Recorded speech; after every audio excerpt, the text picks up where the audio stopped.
আসসালামু আলাইকুম। আগে ভিডিওটা দেখেন, তারপরে কথা বলতেছি। পুরাতন ওইটা যাই দেখেন ইউস্টেড।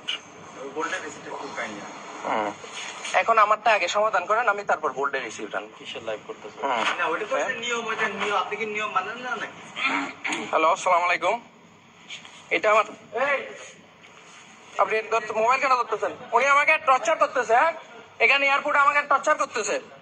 আমি একজন প্রবাসী, আমাকে টর্চার করতেছে ইনি, এরা সবাই মিলে। হ্যাঁ, আপনার বক্তব্য কি? আমরা প্রবাসী যদি, হ্যাঁ আমারও একটা নিয়ে, হ্যাঁ ওনারও জ্ঞান নিয়েছে। আমরা প্রবাসী যদি চট্টগ্রাম বিমানবন্দরে কেন এখনো এই অবস্থা? আমি রেমিটেন্স যোদ্ধা একজন। এটা কিসের দেশ? হ্যাঁ, এনারা নিচে আমার মোবাইল নিচে নিয়ে আমাকে মারতে চাইছে। ট্রেনে আসছে, ভিডিও ফুটেজ আছে, ঠিক আছে? আমার যদি একটা জ্ঞান নিতে না পারি, এই দেশে মোবাইল আনতে না পারি, কিসের দেশ এটা আমার? হ্যাঁ, এটা কিসের দেশ? আমাকে এখানে টর্চার করতে চাইতেছে। আমি ওপেন চ্যালেঞ্জ দিচ্ছি, আমার কাছে যদি অবৈধ কিছু পান আইনত ব্যবস্থা নেন। কেন কেন নেবেন আমাকে কাস্টমার রুমে? হ্যাঁ, আমরা যদি দুইটা মোবাইল আনতে না পারি, আইনে আছে, আমরা সাধারণ প্রবাসী অত কিছু জানি না, আইনে আছে যে কি দুইটা মোবাইল নিতে পারবে, একটা নতুন একটা পুরাতন, আমরা জানি অতটুকুই। কিন্তু এখানে এটা নতুন কেন আনছো? 2 দিন কেন ইউজ করে আনো নাই? ইউজ করে আনলে তোমাকে ধরতাম না, সিম লাগবে। হ্যাঁ, আপনি আমাকে মারতে চাইছেন কেন? হ্যাঁ, মোবাইল কেড়ে নিতে চাইছেন কেন? মোবাইল কেড়ে নিতে চাইছেন কেন? আপনি কি আইন? হ্যাঁ, আইন মানি আমি অবশ্যই লাইভ করার অধিকার আছে। আপনি আইন দেখেন। হ্যাঁ, করেন আপনার আইন, আমাকে যে সাজা দিবেন দেন। দেন। আপনারও কয়টা? 2টা মোবাইল না? হ্যাঁ, আমারও 2টা মোবাইল। আচ্ছা আচ্ছা, 2টা মোবাইল আনতে পারবো না এখানে। বাংলাদেশে মগের মূল্য হয়ে গেছে। শেখ হাসিনা সরকার আইন করে গেছে। এখন এই সরকারকে কিভাবে গিয়া করবে? ওরা কি মানে কি সাধারণ পাবলিককে ধরে ইয়া করতেছে। এরা আমাকে থ্রেট দিচ্ছে। হ্যাঁ, স্যার আসছে, আমি স্যারের সাথে কথা বলি। স্যার, আমরা যদি প্রবাসীরা, না না এটা লাইভ চলতেছে না, এটা লাইভে হতে হবে। আমরা প্রবাসীরা যদি এটা কি বন্ধ করলে সমাধান হবে? 25,000 টাকা শেষ হবে না। আমাকে অনেকক্ষণ বসে রাখছে। স্যার যখন আসবে আমাকে তখন নিয়ে যাবে। স্যার এখন আসছে, আমাকে নাকি পুরো দিন বসে রাখবে এখানে। হ্যাঁ, আমার সামানের মধ্যে আমি গ্যারেন্টি দিছি, যদি 1 পয়সার অবৈধ জিনিস পান, আমি কি 10 লক্ষ টাকা আমি ক্ষতিপূরণ দিব, আমি সরকারকে ট্যাক্স দিব। আমাকে নাকি সারাদিন বসায় রাখবে। হ্যাঁ, আমরা প্রবাসীরা কি এখানে মগের মুল্লুক? হ্যাঁ, মগের মুল্লুক এটা কি? আমাকে এতক্ষণ আটকেছেন কেন? এতক্ষণ আমাকে রাখছেন কেন? হ্যাঁ, আমি কয় ঘন্টায় জার্নি করে আসছি। আমার সবাই দাঁড়ায় আছে এখানে। আমাকে কেন কেন আটকেছেন? আধা ঘন্টা। কেন? আপনারা কি করবেন করেন, কি করবেন করেন। সবাই এখন কি করবেন? ভিতরে ঢুকতেছেন কেন? করেন, আমাকে আইনগত ব্যবস্থা নেন, আইনগত ব্যবস্থা নেন। 2টা মোবাইল যদি আমি আনতে না পারি, এটা কিসের মগের মুল্লুক? কিসের বাংলাদেশ? হ্যাঁ, কিসের বাংলাদেশ এটা? চাঁদাবাজ বই হয়েছে, চাঁদাবাজ। কে মারবে যায়? কে আমাকে সারাদিন বসায় রাখবে? মগের মুল্লুক। হ্যাঁ, আমাকে অলরেডি 2 ঘন্টা লেট করাইছে। কোনো সমস্যা নেই, এটা মগের মুল্লুক। হ্যাঁ, কি করবেন এখন কি করবেন? তো এখন কথা হলো গিয়ে ইউনূস সাহেবকে বলছি, ইয়েস, উনি হচ্ছেন প্রধান উপদেষ্টা। আর উনি যে সমস্ত ননসেন্স ছাগল পাগল নিয়োগ দিছে, মুন্ডায় চাই এক একটারে জুতা দিয়ে পিডাইয়া রাস্তার মধ্যে ফালায় পিডাই কুত্তার বাচ্চা করে, এই সমস্ত বাল হালাই নগরে কে দায়িত্ব দিছে? হাসিনা পালাইছে 3 মাসের বেশি হয়েছে, এখনো পর্যন্ত সেই আইনটা কেন এয়ারপোর্টে চলে? এই 3 মাসের মধ্যে আমি কয়েকবার এই চট্টগ্রাম বন্দরের এই অবস্থা দেখছি, কতগুলো ভিডিও পাইছি, বিশেষ করে চট্টগ্রাম বিমানবন্দরের। আর ইউনূস সাহেব আর ওনার যেই ছেলাপেলারা আছে, কুত্তার বাচ্চা বলবো আমি, এগুলোর বলবো কুত্তার বাচ্চা, কারণ একটারও কমন সেন্স নাই। কমন সেন্স বলতে এগুলোর কিছু নাই। এই হারামজাদারা এয়ারপোর্টের মধ্যে ঢাকা এয়ারপোর্টটাকে শুধু মডেল হিসেবে দেখায়। চট্টগ্রাম বিমানবন্দর কেন দেখাস না? ওখানে কেন এই ধরনের হয়রানি হবে? প্রবাসীদের হয়রানি করা হবে কেন? ইউনূস সাহেবকে বলছি, আপনি কি চান? আপনি কি চান প্রবাসীরা দেশে রেমিটেন্স পাঠাবে বৈধ পথে, নাকি প্রবাসীরা তাদের খেয়াল খুশি মতো ইচ্ছা মতো যেভাবে খুশি টাকা পাঠাবে? আপনি যদি চান যে প্রবাসীরা দেশে টাকা বৈধ চ্যানেলে পাঠাবে, তাহলে আমি আপনাকে বলবো আপনার ওই ননসেন্স ছাগল পাগল উপদেষ্টাদের লাত্তি মেরে সরান। কারণ এদের উপর দেশের জনগণের আর কোনো বিন্দুমাত্র আস্থা নাই। আর আপনি এমন সব ছাগল পাগলকেই বসাইছেন যে সমস্ত ছাগল পাগলরা আপনার সম্মান নষ্ট করতেছে, আপনার উপর আস্থা, যাতে জনগণের আস্থা নষ্ট হয় সেরকমভাবেই তারা কাজ করতেছে। আপনি যদি এটা বুঝতে না পারেন তাহলে আপনিও সরে যান, কোনো সমস্যা নাই, কোনো সমস্যা নাই। যারা জনগণের আস্থার জায়গাটা বুঝতে পারে না তাদেরকে এই ক্ষমতায় বসে থাকার কোনো দরকার নেই, সেটা যেই হোক না কেন। আমরা প্রবাসীরা বলছি, ক্লিয়ার মেসেজ দিতেছি, নেক্সট টাইম যদি এরকম হয়, এরকম যদি দেখা যায় কোনো বিমানবন্দরে কোনো একটা ভিডিও এরকম ভাইরাল হয়, তাহলে কিন্তু খবর আছে।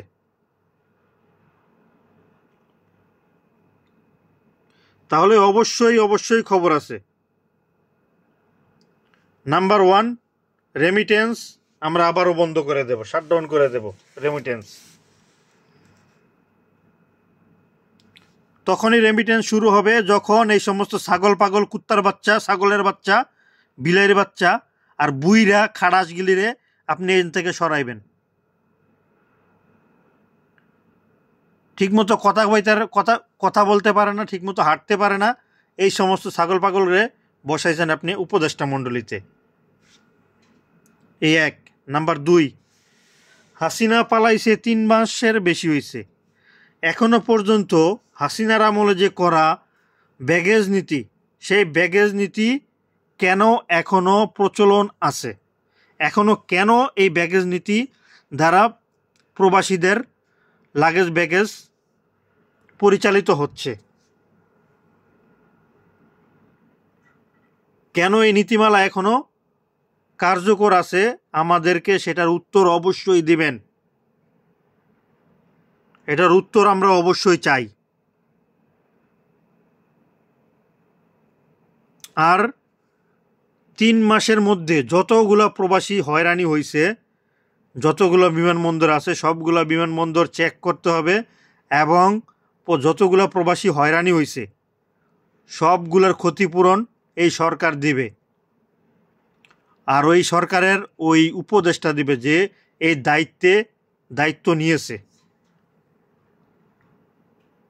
ওই ছাগলের বাচ্চাকেই সকল ক্ষতিপূরণ দিতে হবে, কারণ সে ব্যর্থ হয়েছে, সে সঠিকভাবে তার কর্ম করতে পারে নাই। তাকে যে দায়িত্ব দেওয়া হয়েছে, সে এই দায়িত্ব নেওয়ার পরে সর্বপ্রথমই করা দরকার ছিল প্রবাসীদের গলার কাটা নামে পরিচিত এই হাসিনার শেষ সময়ে তৈরি করা যে লাগেজ নীতি, এই লাগেজ নীতি ক্যান্সেল করার, কিন্তু সেটা তারা করে নাই।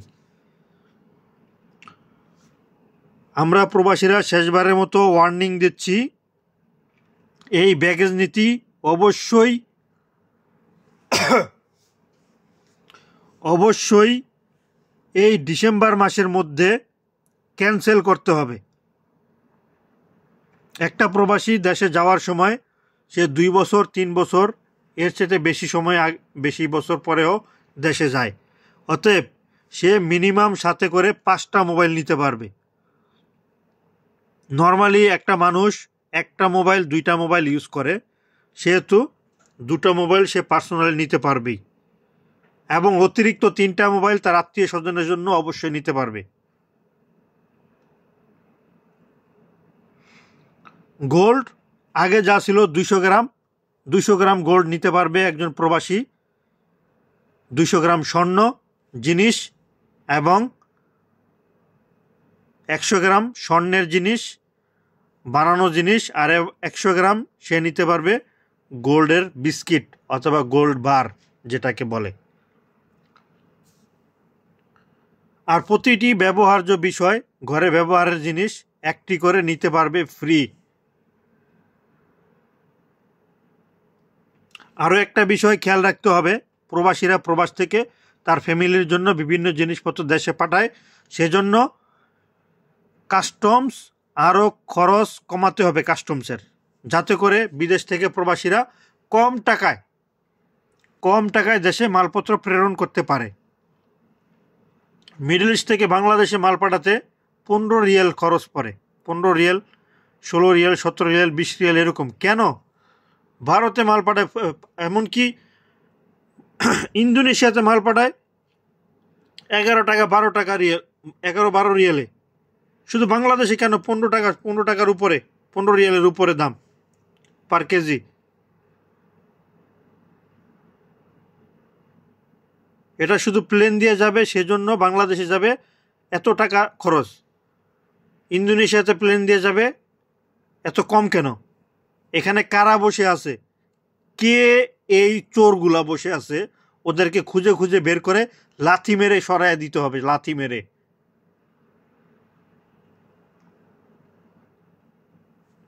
আমরা প্রবাস থেকে যেতে 10 টাকা কেজি, 8 টাকা কেজিতে বাংলাদেশে মাল পাঠাইতে পারি, ওই ব্যবস্থা করতে হবে এই ডিসেম্বরের মধ্যে, ডিসেম্বর 2024। আর ডিসেম্বর 2024-এর পরে যদি ওই উপদেষ্টারা, এই উপদেষ্টা ছাগলের বাচ্চা যে এটার দায়িত্বে আছে, এই আইন যদি বন্ধ না করে, এই আইন যদি ক্যান্সেল না করে, এই ব্যাগেজ নীতি যদি বাজেয়াপ্ত না করে, তাহলে এই উপদেষ্টার বিরুদ্ধে আমরা রেমিটেন্স যুদ্ধ শুরু করব। রেমিটেন্স যুদ্ধ আমরা সাইলেন্ট কিলারের মতো সাইলেন্ট ওয়ার শুরু করব রেমিটেন্স দিয়ে। সোজা কথা।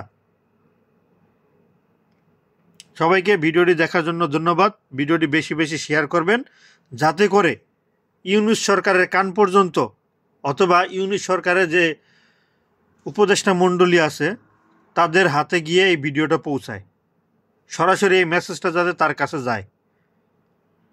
আমরা সরাসরি প্রবাসীরা এই বিষয়ে অ্যাকশন দেখতে চাই, অ্যাকশন। এখানে কোনো নাটক চলবে না। প্রবাসীরা মাথার ঘাম পায়ে ফেলাইয়া ডলার পাঠায় দেশে, ডলার। কোনো চোরদের পকেটে টাকা দেওয়ার জন্য নয়। এখানে বলছে দুটো মোবাইল সে নিতে পারবে না। আরে হাসিনা তো এটাই আইন করছিল, 2টো মোবাইল নিতে পারবে ট্যাক্স ব্যতীত।